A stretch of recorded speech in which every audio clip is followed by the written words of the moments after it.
Salam kebahagiaan bagi saudara-saudariku pencinta mutiara iman. Setiap hari dari minggu lalu kita sedang membaca kitab Wahyu. Kali ini kita akan membahas bab terakhir dalam kitab Wahyu yang kita baca dalam periode minggu ini. Dalam membahas 8 bab terakhir dari kitab Wahyu, kita belajar tentang serangkaian yang cukup panjang komentar tentang semua kitab dalam Alkitab dengan melihat kemenangan akhir Tuhan. Untuk memahami kemenangan ini, kita perlu mengingat sekali lagi bahwa gaya apokaliptik dari kitab Wahyu ini menggambarkan serangkaian potret atau gambaran pertempuran antara yang baik dan yang jahat.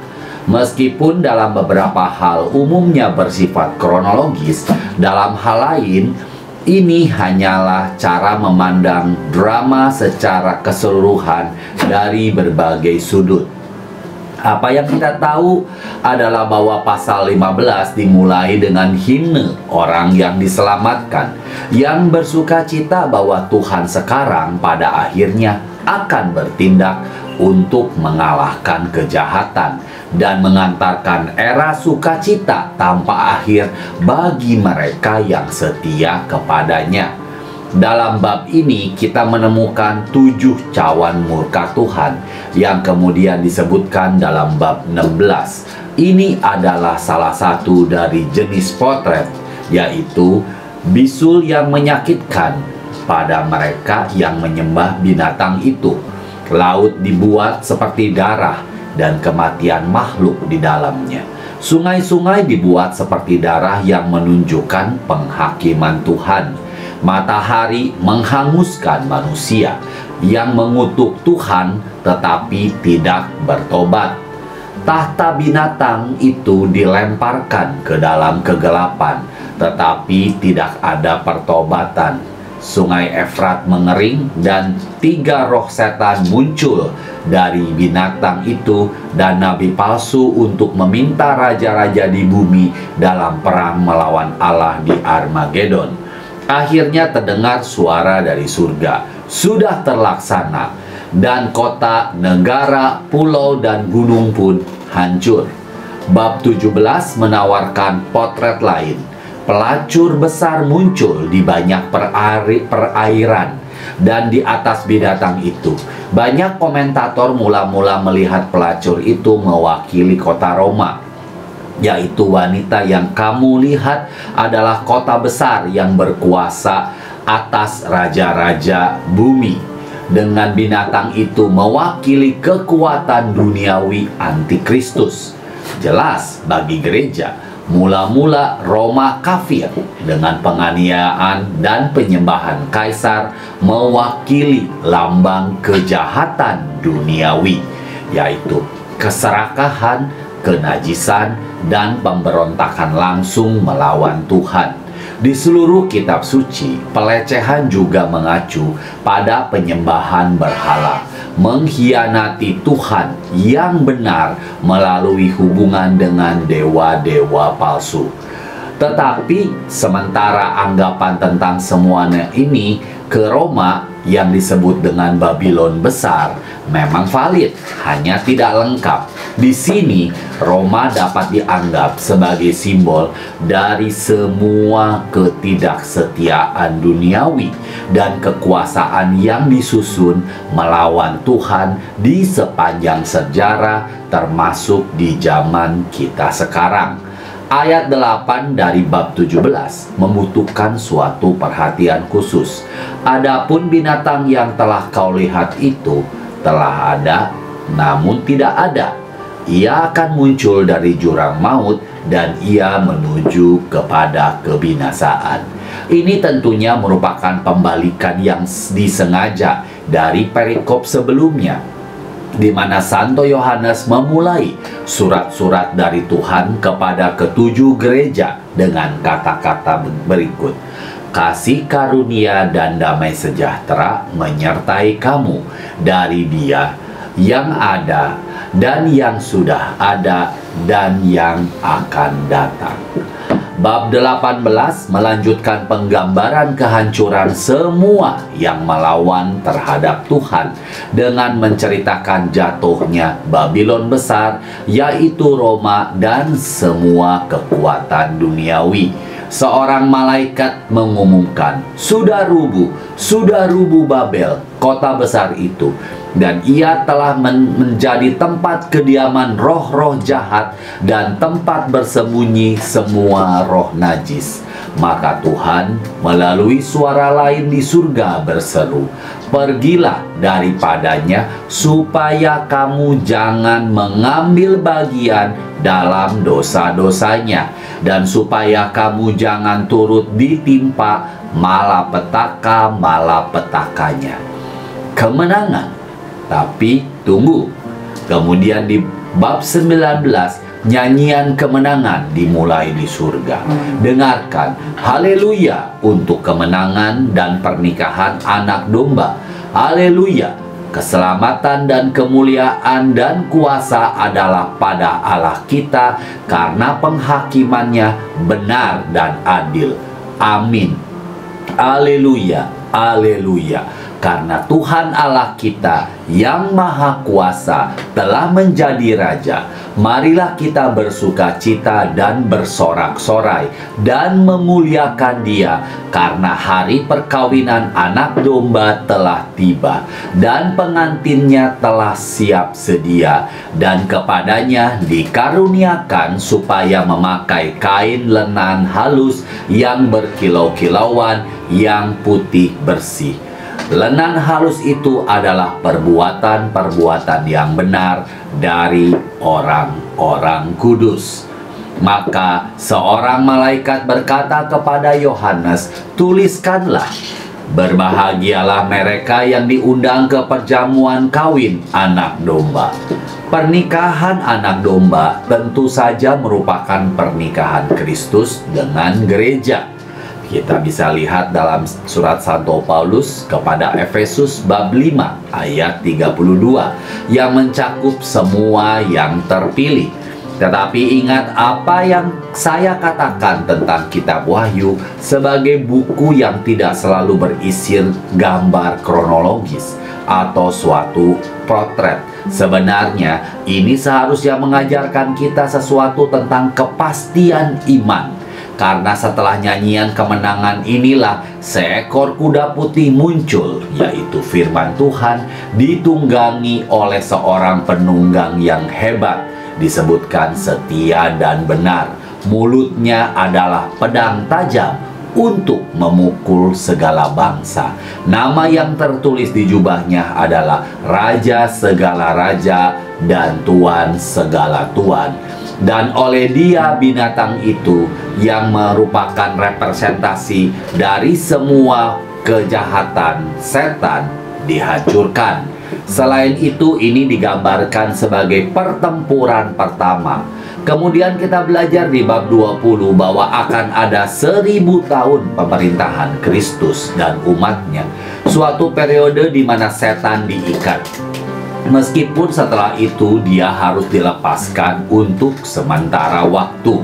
Kita diberitahu bahwa semua orang yang dipenggal karena Kristus akan memerintah bersamanya selama 1000 tahun itu.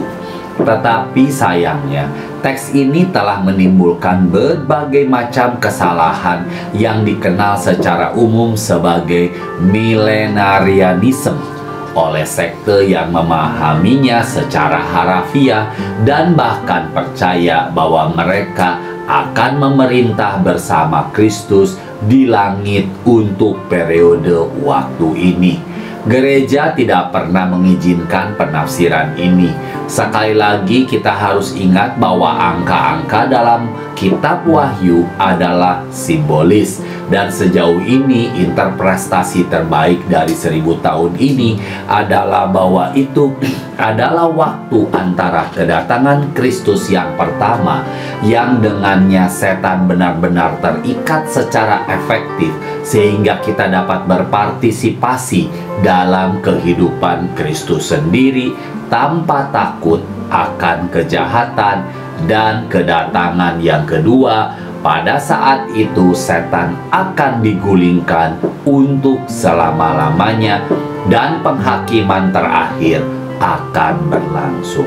Oleh karena itu, mengikuti pertempuran yang kedua dimulai dari ayat yang ke-7, setan mengumpulkan semua bangsa yang telah ia tipu untuk berperang melawan Tuhan.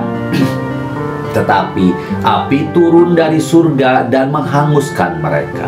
Dan iblis yang telah menipu mereka adalah dilemparkan ke dalam lautan api dan belerang, tempat binatang dan nabi palsu itu berada. Dan mereka akan disiksa siang dan malam sampai selama-lamanya. Hanya setelah itu Yohanes menggambarkan visinya tentang penghakiman terakhir dari yang hidup dan yang mati seperti disebutkan dalam ayat 11 sampai 15. Lalu aku melihat suatu tahta putih yang besar dan Dia yang duduk di atasnya. Dari hadapannya lenyaplah bumi dan langit dan tidak ditemukan lagi tempatnya. Dan aku melihat orang-orang mati, besar dan kecil, berdiri di depan tahta itu. Lalu dibuka semua kitab dan dibuka juga sebuah kitab lain, yaitu kitab kehidupan. Dan orang-orang mati dihakimi menurut perbuatan mereka berdasarkan apa yang tertulis di dalam kitab-kitab itu. Maka laut menyerahkan orang-orang mati yang ada di dalamnya, dan maut dan kerajaan maut menyerahkan orang-orang mati yang ada di dalamnya. Dan mereka dihakimi masing-masing menurut perbuatannya. Lalu maut dan kerajaan maut itu dilemparkanlah ke dalam lautan api. Itulah kematian yang kedua, lautan api. Dan setiap orang yang tidak ditemukan namanya tertulis di dalam kitab kehidupan itu, ia dilemparkan ke dalam lautan api itu. Jelas, lautan api ini, kematian kedua ini adalah kutukan kekal dalam apa yang kita sebut api neraka. Dua bab terakhir melengkapi kitab yang luar biasa ini. Dalam bab 21, Yohanes melihat surga baru dan bumi baru, karena langit pertama dan bumi pertama telah berlalu. Dia melihat kota suci Yerusalem baru, yaitu gereja, turun dari surga, dari Allah, yang dipersiapkan sebagai pengantin yang menghiasi suaminya. Dan suara yang nyaring dari tahta berkata, "Lihatlah, kemah Allah ada di tengah-tengah manusia, dan ia akan diam bersama-sama dengan mereka. Mereka akan menjadi umatnya, dan ia akan menjadi Allah mereka. Dan ia akan menghapus segala air mata dari mata mereka, dan maut tidak akan ada lagi. Tidak akan ada lagi perkabungan atau ratap tangis atau duka cita, sebab segala sesuatu yang lama itu telah berlalu." Lebih banyak lagi yang bisa dikutip untuk menggambarkan keindahan dari penutup kitab Wahyu, tetapi mudah dibaca dan dipahami. Tuhan mengumumkan bahwa semuanya sudah terjadi. Akulah Alfa dan Omega, awal dan akhir, dan menjelaskan takdir yang terpisah dari yang setia dan yang tidak setia. Mempelai anak domba, yaitu gereja yang mencakup semua yang terpilih, diungkapkan kepada Yohanes dalam penglihatannya yang terkenal tentang kota yang bersinar kristal, yang tidak membutuhkan bait suci dan tidak membutuhkan matahari dan bulan, karena kemuliaan Tuhan ada cahayanya dan pelitanya adalah anak domba. Yesus sendiri menyimpulkan wahyu ini kepada Santo Yohanes. "Aku, Yesus, telah mengutus malaikatku untuk memberi kesaksian tentang semuanya ini kepadamu bagi jemaat-jemaat. Aku adalah Tunas, yaitu keturunan Daud, bintang timur yang gilang gemilang."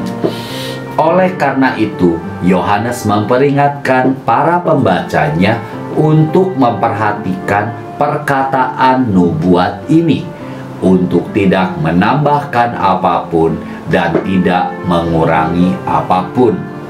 Di antara kata-kata terakhir Tuhan kepada Yohanes adalah, "Lihatlah, aku menjadikan segala sesuatu baru, dan lihatlah, aku segera datang." Sungguh, Tuhan mengulangi dirinya sendiri. "Sesungguhnya aku datang segera, dan aku membawa upahku untuk membalaskan kepada setiap orang menurut perbuatannya. Aku adalah Alfa dan Omega, yang pertama dan yang terkemudian, yang awal dan yang akhir." Dan Yohanes mengakhiri baik kitab dan seluruh kitab suci dengan penegasannya sendiri yang harus kita fahami sendiri. Dia bersaksi untuk hal-hal ini dengan berkata, "Ya, aku datang segera.